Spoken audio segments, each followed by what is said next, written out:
Hello and welcome to episode 2 of, what's the name of it? Oh my gosh. Behind the Score, where I, Aaron Fullen, composer and other things, breaks down one of the pieces that I have written in the past for all of you, hopefully to enjoy. A couple housekeeping things to get out of the way. First of all, I shaved my mustache.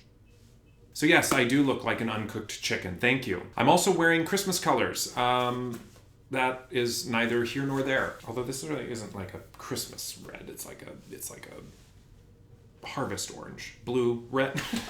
Harvest red. And this green is harvesty too. So I'd say we're good. Oh, and I got a haircut from my mom, because my mom has been cutting hair for over 40 years and I've never paid for a haircut in my life. All right, now let's dive in. Today's piece is called The Hero Within. This is another old piece. I'm wanting to start back in the day and work my way forward just so you can see the progress. Hopefully there's progress. If there's no progress, I don't even want to go there. The Hero Within remains, I think this is accurate, my most listened to piece on SoundCloud. It's kind of a superhero piece. And I remember when I sat down to write this, I had just gotten a new program, new software called Hollywood Brass by East West. They put out some of the best instrument software ever. Anyway, Hollywood Brass, solid brass library. What's fun about this piece for me is that it really unveils a few of my heavy influences. It sounded very strange. You can hear the styles of the composers who heavily influenced my desire to become a film scorer. There we go. That's what I mean. John Williams, James Newton Howard, Hans Zimmer. You'll be able to hear those influences throughout. I'll point them out to you as we go along. The piece opens innocuously enough. Innocuously? Did I just use that word properly? Very subtle piano, strings, lovely chord development. It whets the appetite for what is to come.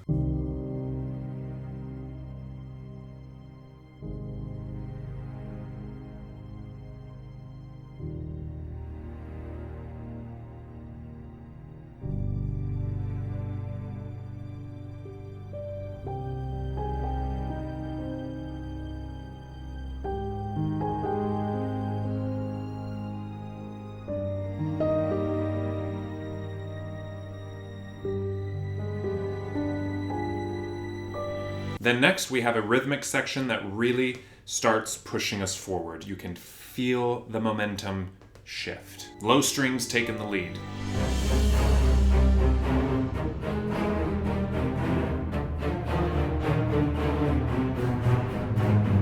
Then boom, we've got the same driving rhythm, same melodic elements, but we add some percussion and brass to really rah!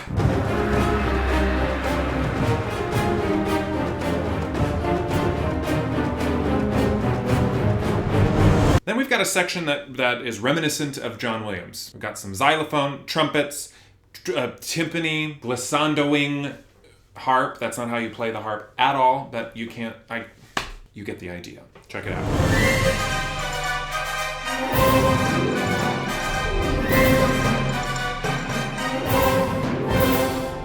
Okay, the next section is the James Newton Howard section, or I always think of as the James Newton Howard section. And this isn't to say that I copy these people all the time. I just think it's helpful to know that there's influences that definitely shape how you compose. John Williams was definitely shaped by a bunch of classical composers. People accuse him all the time of ripping off stuff, and I'm like, everyone has influences. And didn't know I was gonna jump on a soapbox, so I'll just step on down. Anyway, next section, we have the brass kind of take over the driving rhythm, or it becomes prominent in the rhythmic section, and you hear this flute that's giving, well, it might be piccolo, one of those woodwinds that give you these short little glissandos throughout. Provides a nice little high timbre over the driving bum bum bum bum bum bum bum.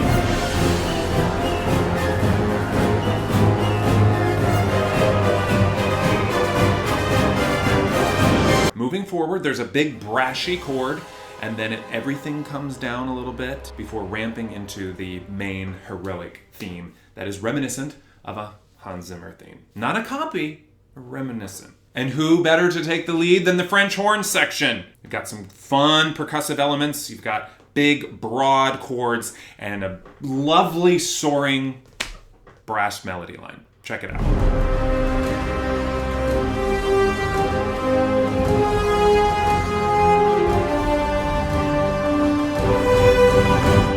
The next little main section definitely tips my cat in the hat, cards. Shows you my card. Can't think of the phrase right now, but basically this is something that I do a lot in my composing. It's a really emotive way to use strings, okay? So basically the pattern is 2 notes and then a big leap. Small interval, down, up, big interval, and the overarching effect is it really pulls emotionally. So you've got these 3-note intervals followed by bam, bam, bam between each one as it moves gradually downward.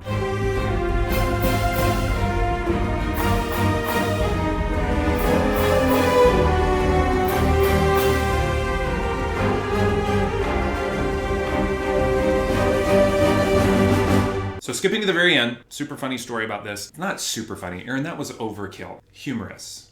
This is a humorous anecdote. Something's wrong with me. I need to wrap this up. This is getting out of control. So after finishing this piece, I sent it to my composition teacher, my college composition teacher. And she responded, loved it, but she said the ending, Aaron, the French horn rips, no French horn player could play how high these rips go. French horn rips are basically, well, you'll hear what they are. They're used for dramatic effect. So all you French horn players out there, you tell me if you could play as high as I made them go. Regardless if it's playable or not, it was a really fun way to end the piece.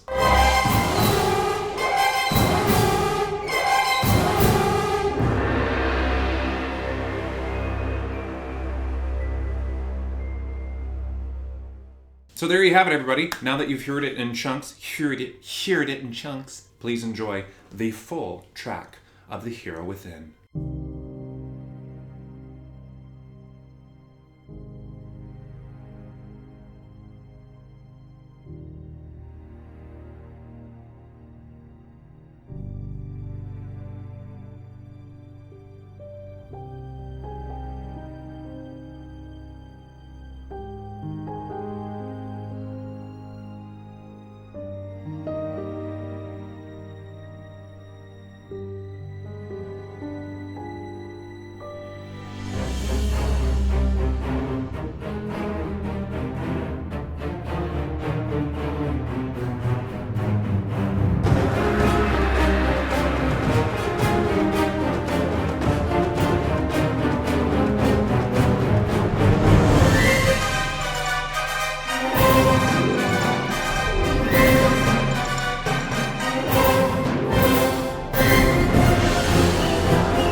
What do you think? Tell me what you think. Do you like it? Do you like it? I hope you do. Thanks to everyone who was so enthusiastic about the first episode of Behind the Score. You inspired me to create episode 2. I hope this one lived up to your expectations. As always, I'd love to hear your feedback about the piece, about this series, what you'd like to see in the future, what you'd like to hear more about, less about. But I'm grateful for your support, your viewership, your listenership, and all of your ships. If you think anyone else would find this series interesting, please tag them, please share it with them, do whatever it takes. If I don't see you, which most likely I won't, most of you, have a wonderful weekend. Until next time, bye-bye.